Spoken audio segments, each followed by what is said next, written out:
Ooh, it's very hot here. It's too hot today. Oh, it's hot today. Yeah.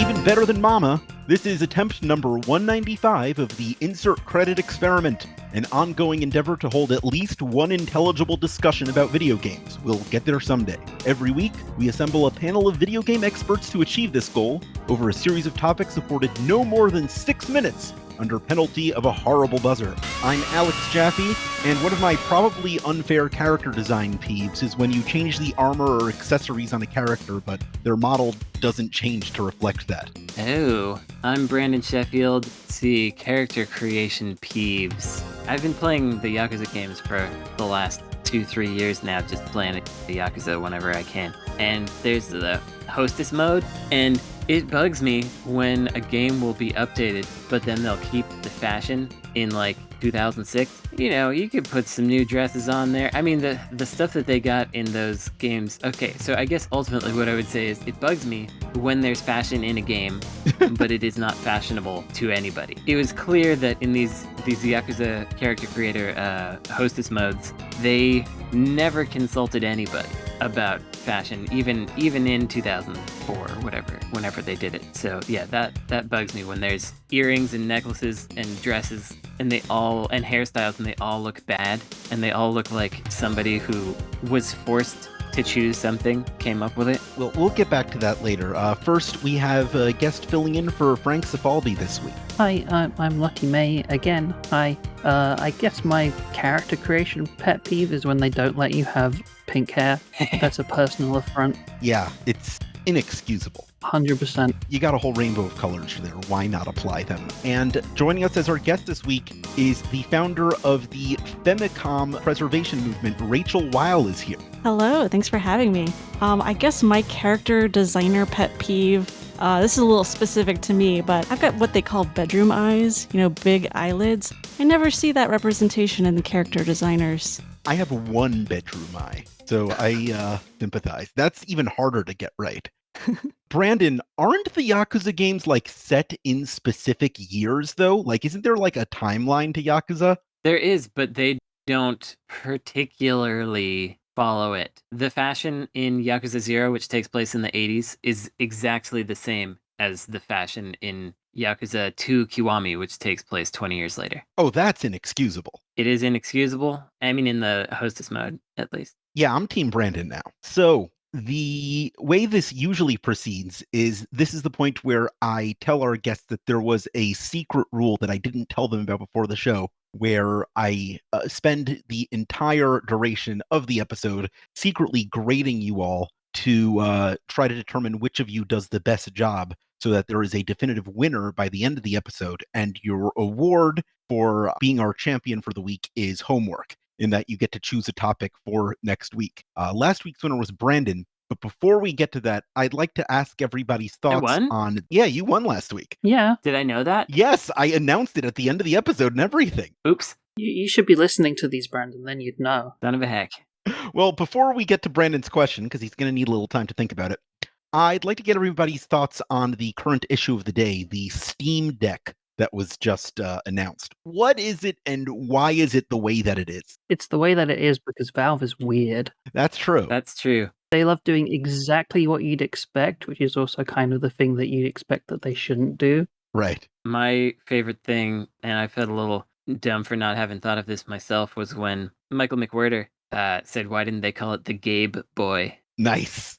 Definitely what they should have called it. So for those that don't know what we're talking about, just in case, this is a handheld PC that looks a fair bit like a thick Switch, and it doesn't have a dock yet, so you can put it into TV, but eventually they'll have one. Yeah, you can play your Steam library on this handheld, and some people have been complaining that it's too heavy, but as someone who has lifted a Game Gear many times, I've been preparing my whole life for something this heavy. I think it'll be okay. It's like last gen tech almost, but it's probably fine for what it is. The power consumption is always going to be the biggest thing with this, so that's why the Switch is quite underpowered compared to everything else, because it's got those tiny little ARM cores and hardly any graphics. But then this is something that's supposed to play your Steam library, so you're not going to be particularly playing Cyberpunk or anything, like AAA right now on it, because it's got quite a small GPU, and it remains to be seen how well it actually plays stuff, I guess. Yeah. Now- But for weird indie stuff, that should be fine.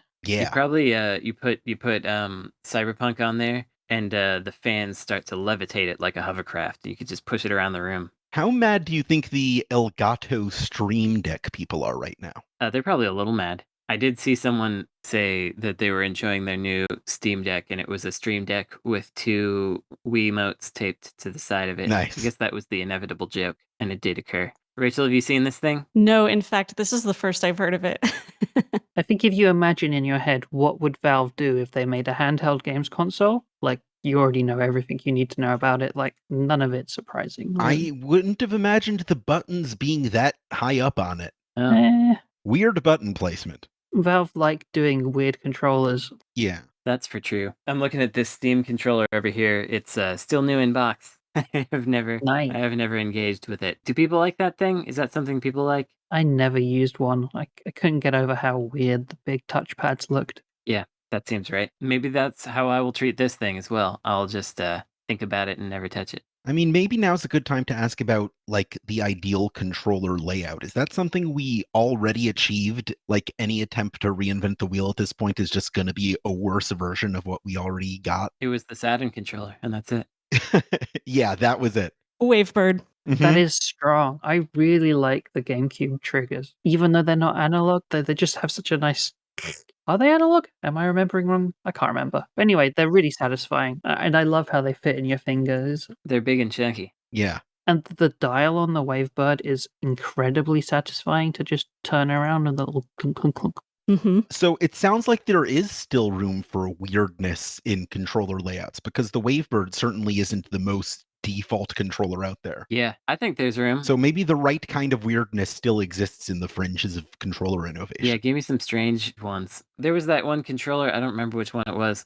I think it was maybe only prototyped, but maybe it was created. It might have been a Mad Catz or Pelican PDP one, where they were charting where people grip things, and they made a controller that looked like where people want to grip stuff, and it was just this curious amorphous blob. Oh. I wish I could remember what that was called. It's amazing. It sounds like it would end up being awful for everybody. Yeah. As is probably going to be revealed shortly, my expertise in video games mostly ends around the year 2000, but in terms of vintage controllers, there are some really amazing patterns that we totally left in history that I feel like we could revisit. Like the Astrocade pistol grip controller with a dial on the top.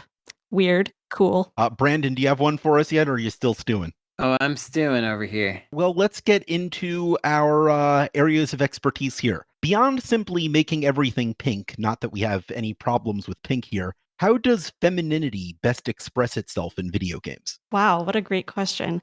I will say, I think with my interest in collecting girls' games, I'm really interested in asking these questions about like what makes something a girl game, what makes something feminine. Right. And I'm more interested in just raising that question than I am perhaps answering it, because I think talking about it and looking at a game one at a time and saying, oh, is this a girl game or not, kind of reveals something about how we culturally think about gender. I think that conversation is more valuable. I'd say, for the purposes of the collecting that I do for Famicom Museum, I would say that I typically look at it from the perspective of what was specifically marketed to girls. Right. So it's more from the perspective of the publisher trying to sell the thing. So I kind of get in the headspace of what was the publisher thinking versus, whether women worked on it or whether girls played it or whether there were female playable characters. Those kind of things I tend not to consider as much versus like, was an attempt made to create a game that specifically appealed to girls? Usually you can tell this through the way they advertise the game or through the use of girls' IP, like Barbie and things like that. Other times you just make assumptions because maybe there weren't ads or there wasn't an IP. And I think assumptions are, again, interesting for what they tell us about ourselves. Like what kind of assumptions? I think a lot of the assumptions are based on the cover of the game. Is the girl the main playable character? Is the game about fashion or beauty or taking care of animals? I would say those are pretty common themes, sort of caregiving type games, which could be like cooking or taking care of horses or taking, babies, all of the like DS games that end in a Z come to mind. So Yeah. I think those are things like we typically sort of shorthand assume as being like games that are for girls or games that are somewhat feminine. I don't know if we're going to get into this later, but in terms of how games should or could represent femininity, I know it's kind of passé to make movie allegories, but there have been a lot more women directing movies that don't go down the quote traditional marketing route about, let's do a rom-com or whatever kind of thing. And I think there's a lot of room in games for the kind of stuff that you see coming out of that, which is like body horror type movies that could only come from someone that has to think about pregnancy as a real potential situation, or social anxiety kind of pressure oriented stuff that comes from being the target of gaze all the time. A movie I recommended a few episodes back, which is now on Hulu, by the way, so you can all watch it and no one has an excuse. Barb and Star Go to Vista Del Mar, which is just this bizarre comedy suburban pastiche adventure movie. And I feel like we sort of start to get into that with Twine games and some other things, but I can't think of a lot of games where it's like a pregnant woman who has to do a survival horror situation, which is actually there's a game out there that's in development that's like that. That kind of stuff to me, I feel like we tend to focus on the superficial femininity and that marketing copy angle of it. But once you get into the depth of it, I think it's going to be a pretty interesting change in the industry. Yeah, you bring up a really good point. I think that you're right that a lot of the sort of assumptions and the things that we talk about when we talk about girl games are quite superficial. And often these games that are specifically targeted to girls, historically have been, I don't want to say that they're all shovelware. I think that's definitely not the case. But in some cases, they feel a little uninformed or unnuanced in a way. Yeah. That's definitely fair. There's that one aspect, but I think the other risk that we take is I also don't want to get into the space where we're like, oh, well, things about fashion aren't serious, but a video game about war is serious, Of or course. a video game about this or that is serious. And so it's almost like, yes, maybe a woman was involved in the creation of it, or maybe the target audience is women or something like that. But there's, I think, a recurring pattern across media where in order for like women as creators or women as audiences to be taken seriously, they have to like masculinize in some way or shift away from, quote unquote, superficial femininity. And I think what we don't often look at is this sort of, I'm going to put this in air quotes, so just imagine superficial masculinity, like the aesthetics of shooty things and sports and war and these other kind of like stereotypical aesthetic elements. Old Space Marine. Yeah, the BioWare franchises come to mind. Everybody's favorite parts are the like more nurturing dating sim type parts, and they have to package it all in this like hyper end of the world adventure. Yeah, we might get into this later. I don't know how much time we got left. We got about 3 seconds. 3 seconds. Okay, never mind. Get into it later. All right. How might one translate the appeal of the mahou shoujo or magical girl genre into video games? Oh, There have wonderful. been so many failed attempts. I think a lot of my collection actually shares a rich lineage with the magical girl genre. So if you think about its early origins in Japan, I'm thinking of like Sally and some of the, kind of early 60s, 70s. I think that those media franchises were kind of considered as something that would marketed to girls, that was seen as sort of a cross media franchise. So it would be a cartoon, but also a comic book, and also, maybe backpacks and things like that, this sort of like mixed media landscape involving a character. And so a lot of that translated very well to video games. And we saw a lot of those franchises, once video games became popular. There is a wonderful magical girls game for PlayStation that's got like a whole cast of magical girls across different franchises. Oh, so like Super Robot Tyson, but for Yeah. magical girls. I've always wanted to play that one. I can't remember what it's called, but It's yeah. Witching Mischiefs, right? Yeah. Something like that. That's pretty cool. I'm sure Brandon probably has it on his shelf. I don't. Better get that. I never got into those Super Robot Tyson games because there's too much waiting for animation to finish. They take too long. But like one of the major tenets of the magical girl genre is this transformation ability and the ability to kind of gain power where you didn't have it before. And I feel like, Mm. part of the reason it appeals so much is because general disenfranchisement of women in society. And so to be able to have this sort of transformation that grants you power quickly and without having to, the struggles that you then face are faced with power rather than in a powerless way. I feel like there may be something to like dress up games or things like what was that Cardassian game that everybody liked? I don't remember. Oh, the Kim Kardashian mobile game Yes. everybody loved. I could not remember the name of it. Oh, I Yeah, thought we were going to talk about Star Trek because I heard Cardassian.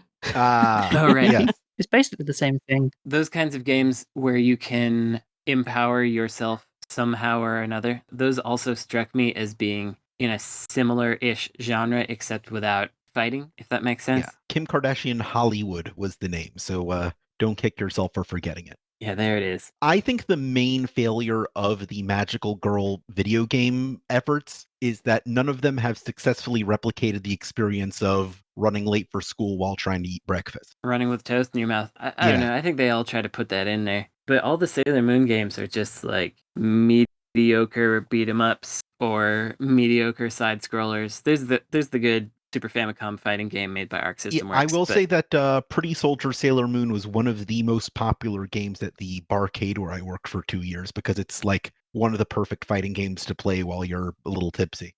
I would also recommend, if you haven't played them, for Super Famicom, there are several puzzle games based on the Sailor Moon franchise that are great. I really like them. They're some of my favorite puzzle games for Super Famicom. And one of my favorite games of all time, like definitely top 5 across all platforms, is a Sailor Moon game for Super Famicom. Ooh. And that is the Sailor Moon RPG. Which recently got a new fan translation. It had one for a while, but I think there were some, issues with it. Of course, it was a fan translation done maybe 15 years ago. It was recently completely redone. So if you're into like ROM patching and translations, one of my favorites, an amazing RPG, really unique gameplay, really unique way that they split up the story and exploring different levels with different characters. Highly recommended. That's Bishoujo Senshi Sailor Moon Another Story. Correct. That reminds me that the Magic Knight Rayearth Saturn game is super excellent. It's expensive, of course, these days, but you can just emulate it or whatever. $800 at the moment. I've been trying to find a copy. It's ridiculous, but it's really fun, and it is indeed a female-directed video game. Ryoko Kodama was the director of the game. It is 100% a magical girl game, but it's also, what do they call it, isekai? They come from another world and they go into this one. They have to solve all the problems while gaining magical powers. It's the best kind of story. It's a pretty fun one, and the music is fantastic. And for whatever reason, they made the decision, I think I've mentioned this on the show before, but every character has a different thing to say about every kitchen in the entire game. Switch between every character on every kitchen and get a new comment, just because why not? My favorite isekai is Futurama. Here's our next question. What can you tell me about the relationship between video games and glitch art? Wow, wonderful. So I guess I did come to collecting video games through glitch art, maybe instead of the other way around. Well, I guess they came together. I got really interested in chip music and this idea of, circuit bending or hacking commercial electronics and making them do things that they weren't really intended to do. For me, there were a couple of goals that really excited me. One is that whenever I saw a screen, whether it was a TV or a monitor or some kind of display, I always really wanted it to be this sort of means of delivering ambient entertainment, like music videos or animations or things that didn't necessarily have a plot or a script, things that were just there to be delightful or sort of curious or mesmerizing. And so, I loved screensavers and music videos, theatrical courtesy trailers with like weird spinning lights in the background, lighted displays at carnivals, infinity mirrors, like all those kinds of things. I wanted that to be my relationship with the TV. And so when I learned about kind of hacking and creating ROMs for the NES, it was my chance to take video game medium and kind of strip away the plot and the interactivity. Because for me, the ideal video game is this just like delightful light show that runs in the background and maybe is like a springboard for thinking about how, oh, those pink pixels remind me of something that happened yesterday. I think chip music is like very in line with this idea of taking commercial electronics and making them do sort of unintended things. And at the same time, of course, when I was getting into all of this, I was collecting NES games and saw, even though I was a kid during the NES era, my personal experience of like the things that I played with wasn't represented in the NES library. And so what better way than to glitch out the NES by putting high heels and bows and ponies and all of this stuff on the screen until it broke, the screen tore, and tiles started popping up where they shouldn't. I thought it was a very nice metaphor. Video games as aesthetic tools. I guess, yeah, that explains the girl game preservation movement as sort of a preservation of a particular aesthetic. I want to talk about Suzanne Treister. Treister? I don't know how you pronounce her last name. Are we all aware of her? She, from 1991 to 92, made a bunch of fictional video game stills using Deluxe Paint 2 and then took photos of those and displayed them as art. And they look so much like glitch art. They are fantastic to look at. It was things like using a doubler or whatever to drag an image across the screen, or like intercutting images with other images. And she was more interested in video games as a form and art than as entertainment. She also wound up making fictional game boxes for games that didn't exist. And her work with game art in the early days is like so pioneering. You'd look at it and be like, some indie developer created this yesterday. It does sound like stuff which you could find nowadays on Twitter. Yeah. Yeah, I think another good thing to check out if you're interested in that kind of work, which I think is so inspiring, is to go on YouTube and look up the word Z-grass, like the letter Z and the word grass. It was a kind of computer graphics engine that mimics or is somewhat based on the hardware of the Bally Astrocade console. And it was mostly limited to folks in art departments at universities in the late 80s. People made these really amazing trailers and demo reels and animations. And it's sort of this lost form, this lost platform, but a lot of folks, a lot of women as well, who made things that, again, they look kind of like contemporary video game glitch art or homebrew. Yeah, that's good stuff. Lotte, check the chat for Suzanne Treister. Check it out. It's Yeah, looking at that now, it's really cool. Oh pretty yeah, hot that's nice. stuff. Feels really like, I wonder what I would have thought of this in 1991. Definitely interesting. Okay.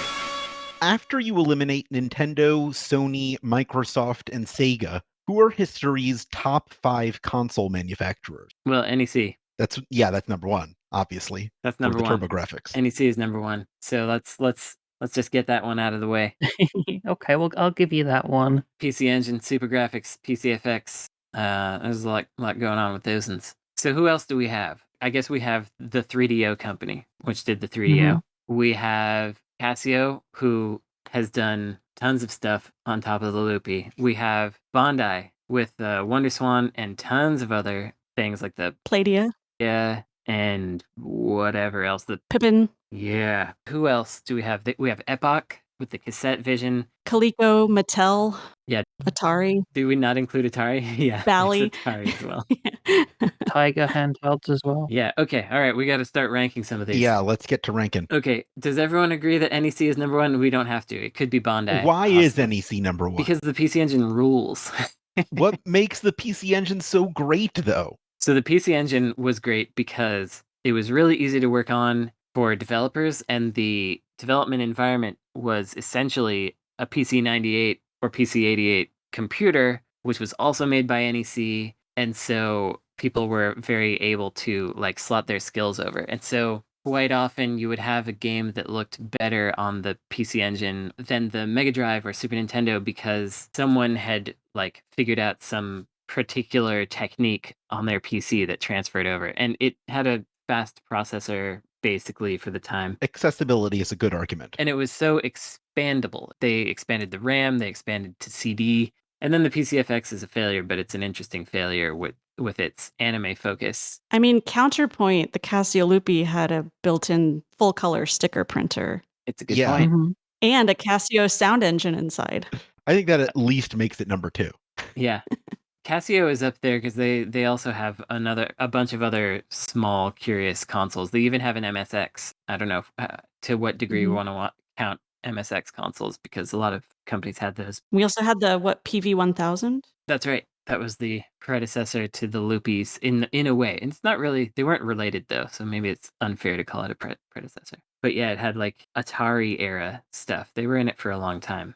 But I feel like Bandai is a very strong candidate with the Wonder Swan. The Wonder Swan had like a giant library as well. Like, as much as I love the Loopy, that's like 10 games. Like with the Wonder Swan and the BCFX and stuff like that, there's way more, like library out there. They had the best version of Final Fantasy 1. Did Bandai make the Sufami Turbo as well? I don't know if that gets to count I've not heard of that one. because that's Nintendo anyway, one way or another. Yeah, that's not really a console. It's an accessory. Yeah, they did make it, but yeah, I think we have to call that an expansion. The Wonder Swan alone is a strong argument to place it in the top 5. Mhm. It's true. For sure. I agree. Sure. I was vacillating on the Sufami Turbo because it does have original games, but they're still running on Super Famicom hardware, so probably doesn't get to count. But the Wonder Swan, yeah, that alone is enough to bring it to number 2. And then when you get the Pip and Matt Mark and the Pladia in there, Oh, yeah. I think Okay, we got think it's number just 2. over a minute left and 2 more companies to place. Oh crap! Yeah, and were we saying Casio is 3? Did we just decide that? Yeah, I think I think Casio's that's 3. kind of fair, yeah. The Loopy's cool, but it's not the Wonder Swan. Oh no! And then we have to say, I mean, Atari's got to be in there somewhere. Does it, though? Yeah. Does Does it it? really? Do you get points for being first? The Jaguar. The Jaguar. Jaguar. And the Lynx. Yeah, Uh-huh. okay. They held out for a long time, and they had the 7800 and the 5200. Jaguar can be number 4 under Casio. Yeah, Jaguar brings it to 4, below the Casio. Was the name Game Park, the company that made the GP32? GP32, whatever yeah. it was called? Yeah, that was Like, Game Park. I know that's a show favorite. True. Now, does it beat the That's 3DO? there on the list. Yes. Okay, it might. They did come up with a couple others after that, and it is. I've not played on either of them, but like I can like read about or see videos of GP32 games and go, oh, I could have a good time with that, and I've never felt that about a 3DO title. That's fair. I would say 3DO games are better but less interesting, and GP32 games are more interesting but worse. Are we ranking it above or below Atari? Got to be below Atari because they didn't last very long. Okay, so right at the buzzer, we have our 5.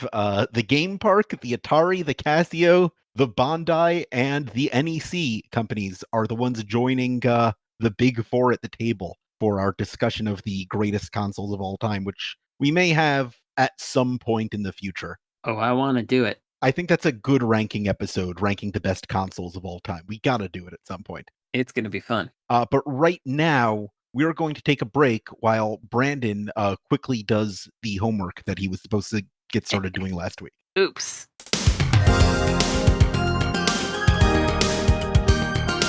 It's less stressful than last time. When you came on last time, it was the first episode we did without Tim, so we were still kind of finding our rhythm. And also, I'm Frank this week, so like, Yeah. there's no pressure on me. His MO is to just wait around and then say something at an opportune moment. He's really good at it, though. I feel like I should go grab some cartridges and start, running them through a dumper whilst I'm listening to everyone else. Yeah, that's right. Sometimes I do get the feeling that Frank is sorting magazines alphabetically while the show is happening. I don't begrudge him for it. That's part of his charm. Welcome back to the Insert Credit Program. Brandon, you got a question for us? I do. Great. I'm going to keep with the theme, which is I'm curious to hear everyone's opinions on the best female protagonist action games. This is something near and dear to my heart, as one of my early favorite action games was Valis for the TurboGrafx. I love the Valis games. Essentially, it's the girl running on rooftops with a sword genre is what I would call it. A good genre.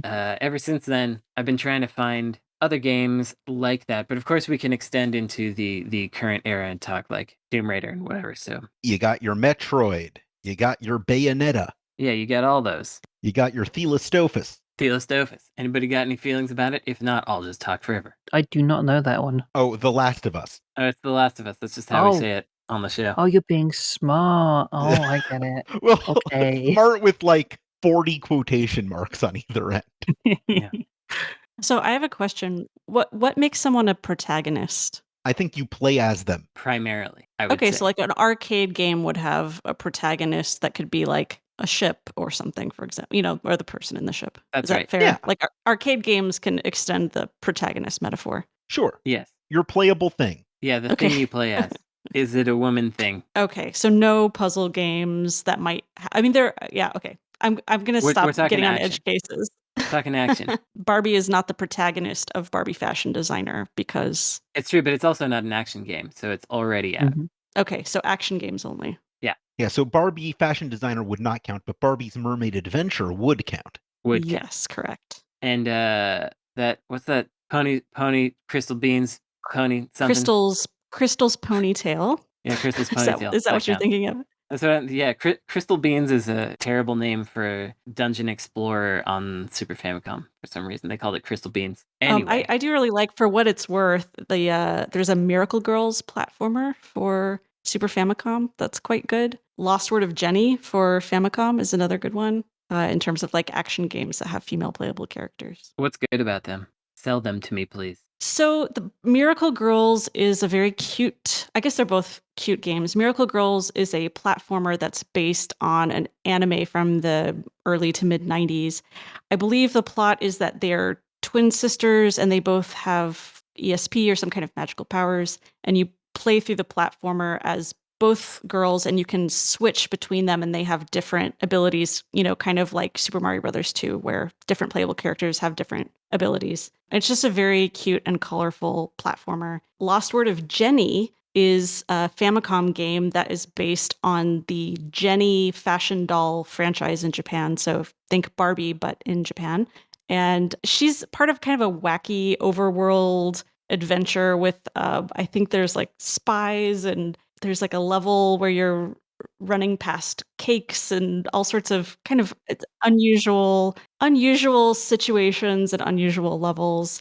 It's very cute, and of course, like, it's based on a fashion doll, so it's kind of fun to see her in these different environments. That's a Famicom game. That's Mhm. pretty good. I'm a big fan of the Devil Hunter Yoko Mega Drive game. It's way too difficult, but that's a solid one. She's got like a charge up invincible attack thing where she creates a shield around herself, but in order to attack certain enemies, you have to throw it at them, so you're vulnerable during that time. Makeru no Makendo, aka Kendo Rage. That one's a very Valis-like run on rooftops, lady with a kendo sword game. That's good. Super Nintendo one, which I wouldn't usually talk about Super Nintendo, but sometimes you have to. I've got a game that kind of works. Like, it's got two protagonists, one's male, one female, so it kind of counts. But that's Blazing Rangers, which is one of those like new NES Famicom games. That's really fun. Buildings are on fire. You're firefighters, and you have to Right. drag your hose around to spray the fire down. And like, there's only so much hose, so you have to backtrack to reorganize the hose to get to different areas to rescue the people in the buildings. It's really interesting backtracking mechanic, Yeah, I've heard that's a good one. and it's really cute. Smarty is another one that comes to mind. The main playable character is Miss Smarty Pants. It was a PC game released in the mid 90s, one of Teresa Duncan's games. And I think maybe her most well known game is Chop Suey, but Smarty is the one that I've played the most. They've been described as sort of a early 90s MTV generation zine collage aesthetic. They're really unique among PC games that were like intended for girls, and very kind of trendy and strange humor. I really like that one. With that, it's time for us to head first into the dirt bag. Once per week, I take one question submitted to us from the generous listeners. Subscribe to patreon.com/insert credit. where for just dollars a month, you can get access to a form which allows you to submit your own questions, access to our regular episodes one day early. 1 day early. 1 day early, Brandon, and also occasional bonus episodes and other neat treats and content. This week's question comes from Spencer, who asks, what video game allows for the most player self-expression that is not specifically a creative game? Oh, that's a good question. Minecraft is kind of explicitly a creative game, but it's also It's got craft in the title. It's 50% but of in it. survival mode it kind of isn't. Like you have all of the building mechanics, but like, that there's other directed goals and stuff like that, but I feel like there's probably much better answers than this. My vote would be Skate 3 for what it's worth. Ooh. I spent a lot of time in Skate 3 doing things that were not part of the game, including a lot of character customization and dress up type stuff. In my opinion, Skate 3 is a fashion game disguised as a skateboarding game because the objective of the game is to promote your skating brand through like advertisements and clothing. And so you take pictures of yourself in like skating these different levels. It is a little bit of a fashion game. So I spent a lot of time posing for photos and making my character, look a certain way. They also had the cinematic tools add-on, so you could make movies and kind of direct, have cameras on rails and things like that. And then that added with the ability to glitch just about everything you could possibly collide with, made it a game I spent many, many, many hours in, not necessarily doing the normal levels, although I did those too. Yeah, I lived in a dorm for about half a year with 5 other people, and the most popular game in the common room was just the character creator of the latest WWE game. That was all anybody did. Yeah, I guess along those lines, the Tekken games, certainly. I mean, I guess anything with a character creator, but the Tekken games especially, people seem to really go wild on that one. Time to Mario is very short when it comes to Yeah. a new Tekken game and a character creator. Mario comes right out. Also, though,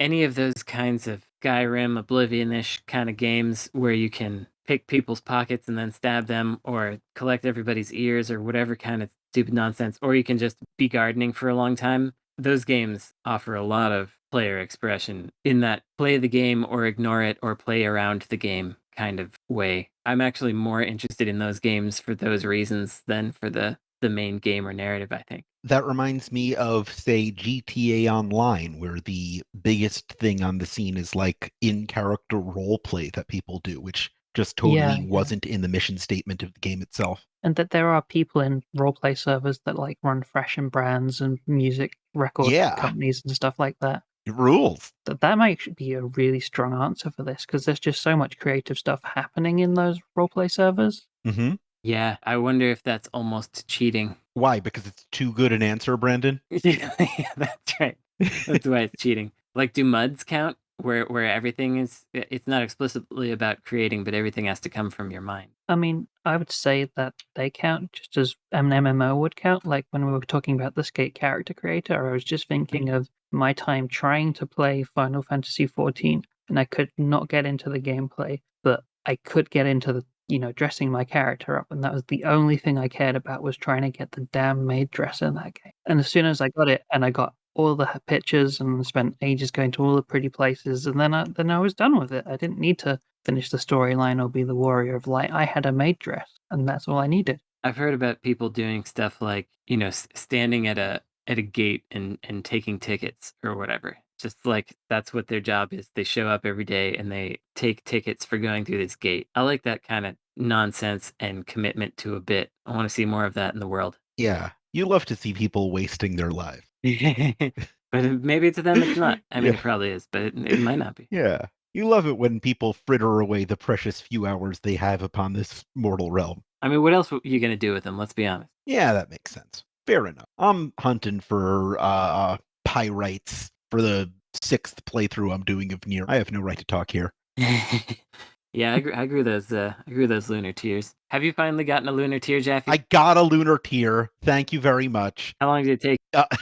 I don't want to talk about it. Let's move on to the next question. Okay. What are the greatest movie tie-in games made before 1995? Ooh, Good question. I think Demolition Man was made in 1995. That's a really good game. So that doesn't count. Are we counting anime? If the anime is a movie, yes. If it's a series, no. Okay. Shoot. Demolition Man came out in Australia in 1994, so I might count it. Okay.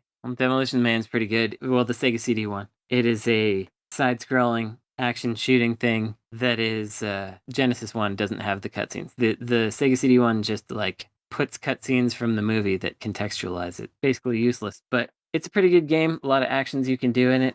Very much like a an extension of a Rolling Thunder type of a game. So that's a pretty hot one. The Batman Returns video game, that's pretty bad. The only one I have played, like, which is a pre-1995 game, I think would possibly be the Home Alone one on SNES. Yeah, but that's not good. It's not good. That's the problem I have. That's the only one I've got. I bought it for my wife as a joke Christmas present. She's Polish, and apparently, like, it's a Polish tradition to always watch like Home Alone on Christmas Eve. It's on Wow. TV like every single year. So I have now watched Home Alone 1 and 2 10 times over the last 10 years. Something like that. So when I saw that in the shop, I was like, she has to play this and she's going to suffer. Was it with the Polish dub or no? No, That you it watched was it. the English. You know how they do the dubs in Poland, right? Have you heard this from her? Yeah, there's the one guy, yeah. It's just one guy droning directly on top of the soundtrack, so you hear the English and the Polish, and he's doing all Wow. parts himself.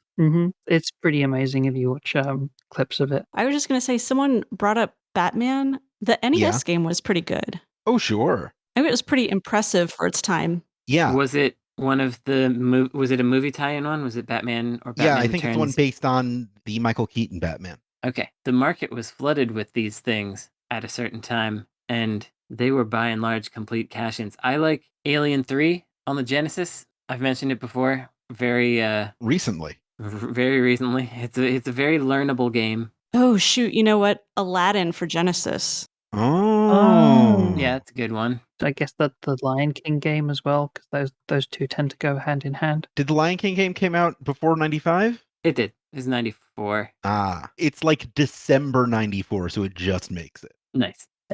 Though that one has a lot of... It's got amazing animation, but it's kind of tough to play that one. Yeah. I like the Beauty and the Beast Super Famicom game. I mean, the Super Nintendo one is much better than the Genesis one. I'm ashamed to say, but Hudson did the Super Nintendo one, and it's actually a pretty decent game. It's not amazing, but if we're searching for decent movie games before 1995, that one can get in there. We finally answered the question of whether your loyalty for Hudson is stronger than your dislike for Nintendo. I think it is slightly stronger. Yes, that Yeah. is. Hagane is one of the best Super Nintendo games. That's a Hudson game. So That's important Brandon data for those of you keeping score at home.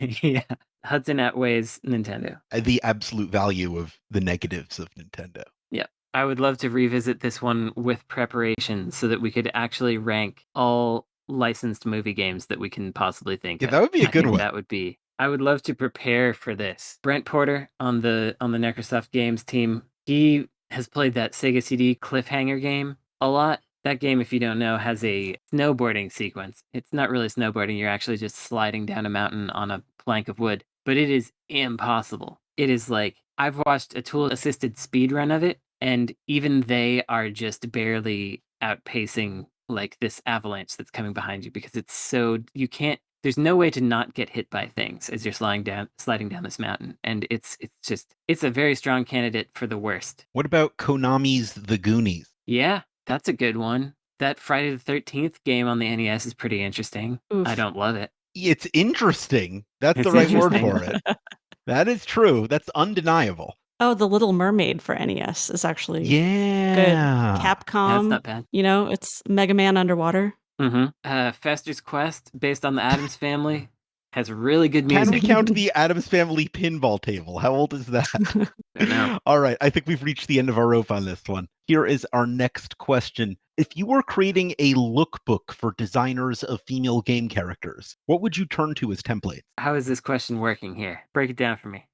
Basically, you're showing a bunch of designers who are creating female game characters. Here's what you should draw on for inspiration. Yeah, I mean, recently I had to come up with a character sheet, well, a bunch of character sheets for a variety of characters for a video game, and I pretty much just looked at avant-garde fashion runways for the last 5 years and found a whole bunch of interesting stuff there, and various collections would be like, this summer collection is a good inspiration for this character or whatever. Yeah, that's what I'm talking about. Yep. I wish I had exact names that come to mind. There's that one lady who does all these, like, she's often doing high heels out of weird objects. Like, it looks like it's dripped wax, or it's made out of a skull, or it's 3D printed mesh, cyber looking thing. But I can't remember what her name is. She's extremely famous, if that helps.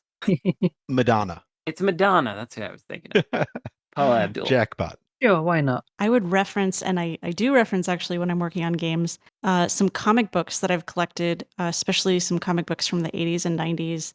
Things that come to mind are there was a comic book called Barbie Fashion that was published by Marvel. Oh, yeah. Amazing comic book. I have almost a complete collection of the 2 lines that Marvel did of the Barbie comic books, as well as, like, I'm thinking of Amethyst. Amethyst, Princess of Gem World, my jam. Oh, what a book. Gem and the Holograms. Yeah, I think all of those were very informed by fashion. Obviously, it looks kind of dated now. Fortunately for me, it's a decade that I happen to like. So, Yeah. I think I would show people. I wanted to talk about this somewhere else, but Style Savvy, that series is it's very interesting because it's definitely a hardcore sim management game, but it has fashion and hairstyling and clothing bent to it. But the issue with that game, similar to the Yakuza series, is that the fashion that they use is so dated in the specific year that it came out. So it winds up looking pretty old, and so they'll make like a new version of the game, but they won't update the clothes. It's like a critical flaw in an otherwise good game. Like, that would be what not to do. You gotta update the dang clothes, and there are 3D models and stuff, but mostly you're just looking at 2D images. They could have done something there. It's an example of how to display fashion well, but just make sure you update it. So I would include that in there somehow. Yeah. Like 10 years ago, I'm just thinking about Amethyst now. DC put out this series of like animated shorts about Amethyst with this kind of like sword art online bent where she went to this like video game world. I think is that something you've seen, Rachel? yeah, it seemed like it was happening, and then it sort of fizzled out, or I don't know. I didn't ever kind of reach what the conclusion of that was. I thought maybe it was going to turn into a series or something. Yeah, it was kind of this sort of like backdoor pilot program where they showed a lot of animated shorts, and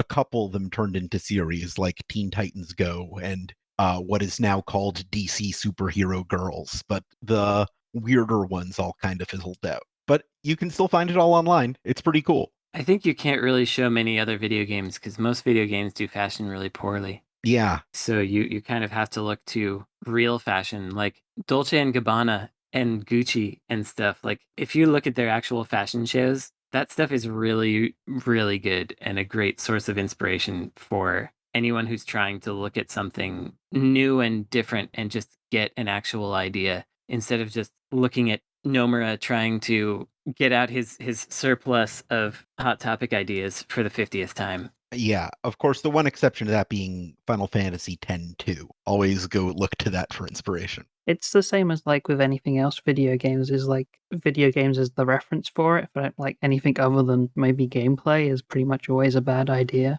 There's always so much more interesting things everywhere else. It's time for our last question before the lightning round. I think this is the only opportunity I'll have to ask this, so I'm taking out advantage of it. Who or what is the Lisa Frank of video game? Goodness. Lisa Frank, we'll have to define her first. Obviously, you got your colors, you got your animals, you got your smooth lines that are somewhere in between like vector art and airbrushing somehow. But then you also have this amazing business empire. Am I missing any major factors, would anyone say? I think feminine excess is the words that come to mind. Aggressively feminine. I never saw it that way. I guess that's possible. I just never considered it to be particularly feminine, but Really? maybe I never thought about it. Yeah, just because, like, I don't know, I like dolphins. And I like big sunsets and stuff, and I felt like that was what it was all about. And I was also super into Sailor Moon as a youth, so maybe I'm a curious dude. I don't know. How does everybody else feel about it? Natalie Lawhead's work meets some of the requirements, I think, in its, excess, visual excess and packed in visuals and high color, and your eye sort of wanders from thing to thing to try to take all of it in. Reminds me of Natalie's work. But in some ways, I don't think Natalie's games are like hyper pastel or feminine. We worked together on a game called Monkey Fortune Tell that I would say was somewhat Lisa Frank-esque, possibly a little bit of my influence there, but lots of bright colors, things that spin around, and rotoscoped dancing monkey and kind of weird things like that. So it has kind of the structured visual overload, if not the focus on color. Yeah, I love the way that they have, like, if you've ever gone to their itch page, there are always like things floating around on the page, or Yeah. comment boxes that are sort of floating away, and it takes a while to just visually like understand what's going on and be able to read it. And I actually love that about it. It's just sort of like playing with the medium. And I know they really love to play with like error messages and the sort of like the aesthetics of pop-ups and things like that, which also like gives me some kind of Lisa Frank vibes. Again, that sort of like collage or visual excess. I almost feel like the current trend of AI generated images has a Lisa Frank quality to it. Yes. She's got so much collage and blending and stuff going on. And I don't know if that informs any kind of discussion of who the Lisa Frank of games would be, but if for me to take it in that direction, I might talk about someone like Andy McClure, who is she hasn't exactly built a huge empire, but she does a lot with the glitchier and techier side of things. But yeah, I don't know. Do we not have a Lisa Frank of video games? We might not. We should. We need to get one. Yeah. If you want to talk the more glitchy side, like we have data arrays as well. Like all of her art's very aesthetically busy, but like that's a lot more in the incredibly glitched up and mangled kind of way rather than this. Yeah, I don't know. I feel like video games aspire to a sort of Lisa Frank aesthetic in a lot of ways, but it's difficult in motion to be able to parse. I mean, something like El Shaddai on the Xbox 360 is more visually like a Lisa Frank image than a lot of other games would be, but you don't have the busyness back there. I know we go to this well a lot, but what about Keita Takahashi? His colors are definitely more muted. He does have a lot going on, but it doesn't have that kind of There's a silhouette to what's going on a lot Right. in like Katamari, for example. Like It's almost there. there's a lot of stuff, but it's all kind of the structure is different. It's not spread everywhere. It's like concentrated almost. Yeah, this is a shotgun blast of information. I wonder about Paloma Dawkins too, with the kind of psychedelic visuals. I see some relationship there. In conclusion, it sounds like we've got a few figures approaching the Lisa Frank of video games, but it's a mantle yet to be claimed. Yeah, we got to work on it. We got to work on that. But right now, what we got to work on is our lightning round. This is where the real points are gained and winners are made and broken. And this week's theme is pink game. What I'm going to do is I am going to post a shade of pink into the chat, give you the name of it, and you have to tell me the game that it invokes the feeling of. Are you ready for that? Yeah. Yes, we get the name of the color. You get the name of the color as I post it, yes. We're beginning with deep pink. Deep pink. Okay. That color kind of reminds me of like incredibly artificial flavored donuts. So maybe like Donut County. Okay. I see where you're going. Sure. Yeah, I could see that.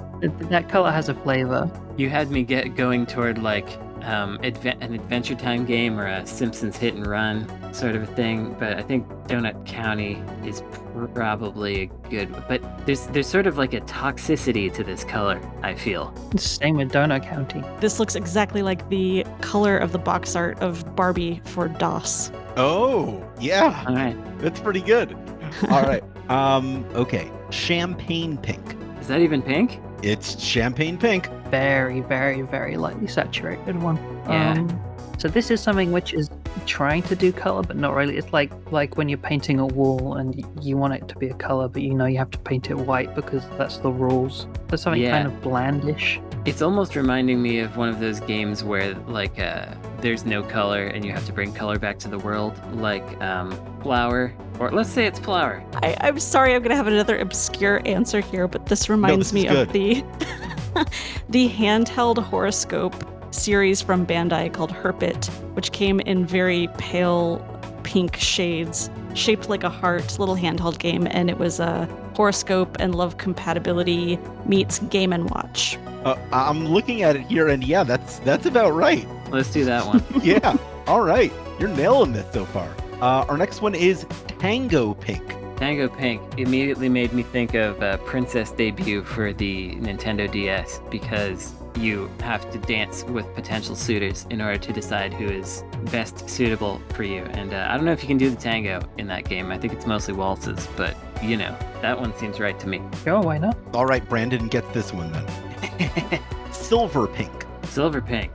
That's one of those Sonic the Hedgehog games that has silver in it. Yeah. Sonic 06. Silver and Amy. Does Sonic 06 have silver and Amy in it? It does, I think, and it also has silver saying, sometimes I just think that it's no use, or something like that, which is a line which is stuck in my head forever, so... Yeah. So it might be Sonic 06. Sonic 06. Paradise Pink. Ooh, I like this one. If I were to paint my car a pink, it would probably be this one. Oh, so Burnout Paradise. Burnout Paradise, yeah, that's right. Yeah, I might give myself that point. Okay. Unless anybody else can beat it. I think so. Okay. I'm gonna paint my car this color. Yeah. Shocking Pink. Heck, now talk about a toxic pink. Ooh, this is Halo, this is like pure Covenant energy weapon kind of. Oh. I'm thinking of like too garish over the top. EGA palette. Oh, yeah, that too.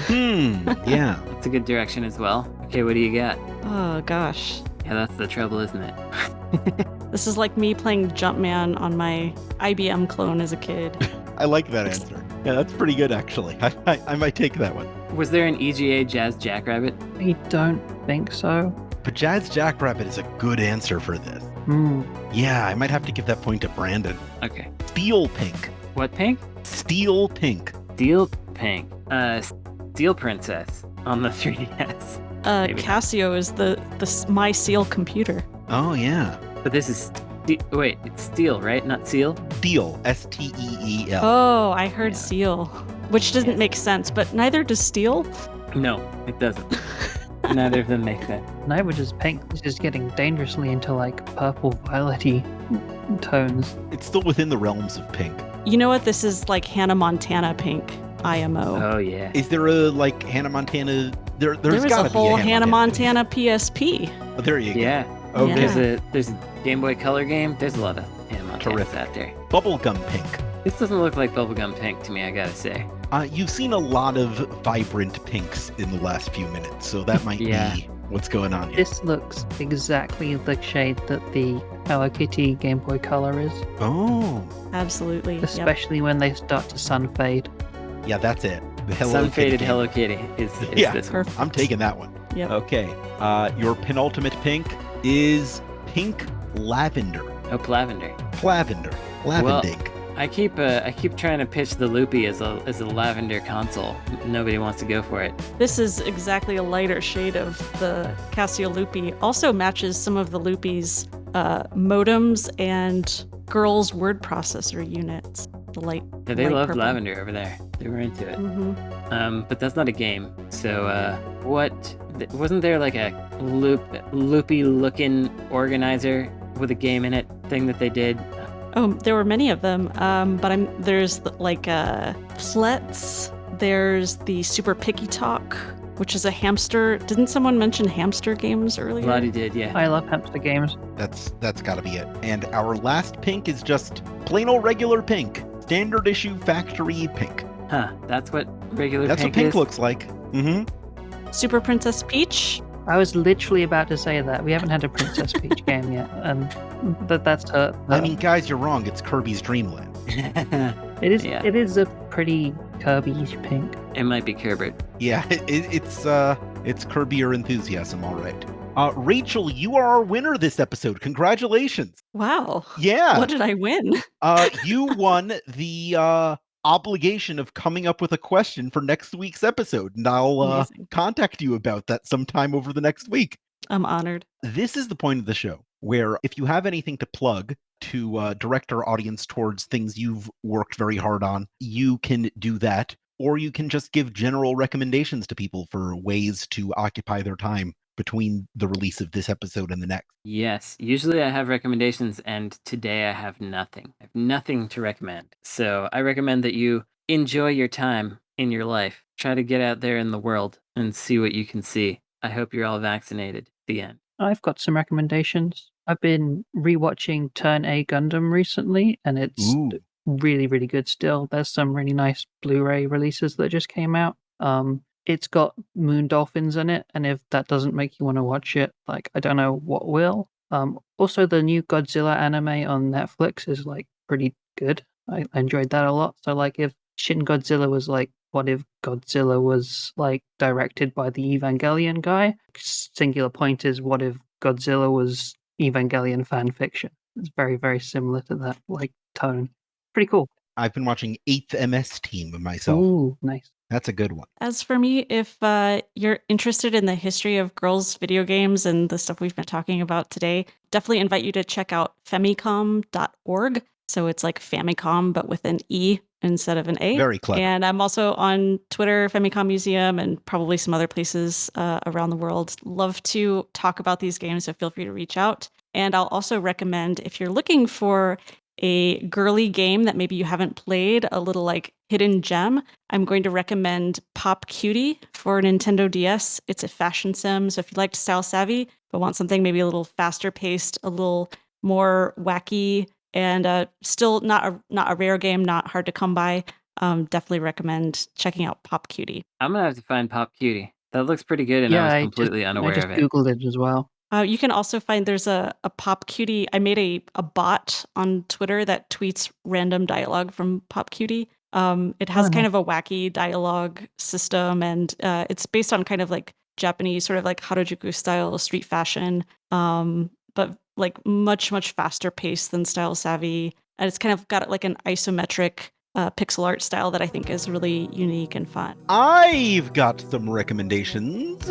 I would like to recommend that if you're listening to this show on any platform where you can subscribe to or review podcasts, that you engage with us in that way to keep the algorithms pushing us upwards and forwards. You can also go to patreon.com/insertcredit, where you could become a patron to submit your own topics, get our regular episodes 1 day early. 1 day early? 1 day early! And even access monthly bonus episodes and other exclusive content. You can also join us on the forums.insertcredit.com and follow us on Twitter for our own personal updates and projects. The show is at Insert Credit. I'm at Alex Jaffe. Brandon is at Necrosofty. Lotte is at Lotte Makes Stuff. And Rachel is at Partytime HXLNT, which I think stands for excellent. Am I right? You are right. All right, the show is edited by Esper Quinn with music by Kurt Feldman. Once more, I'm Alex Jaffe. I'm Brandon Sheffield. I'm Lotte May. Rachel, you're next. Oh, me, I'm sorry. I'm Rachel Weil. And your game has now been saved.